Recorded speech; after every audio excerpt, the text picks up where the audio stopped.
သိရွယ်အစိမ်းများရိုးနဲ့အသာရောနေတဲ့ကြပြားတွေမိကင်မလားတားခုံလားခက်တဲ့ရှင်သန်ထားမြောက်ခံတာ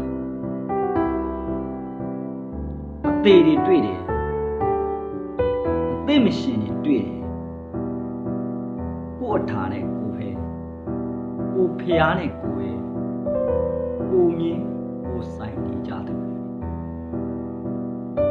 ငါကောင်တို့ရေဖို့ရအတွက်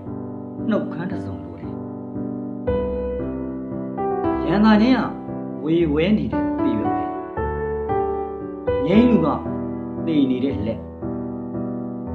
လင်းသားကသိအံဆက်ဆက်မြစ်လွင်းကဆွဲစားတာနဲ့မှားပဲပဲချင်ဟာငါလားခေါင်းကိုက်နေတဲ့ကြပြားတစ်ပုဒ်တိုက်ပြန်ပေးခြင်းခင်ရ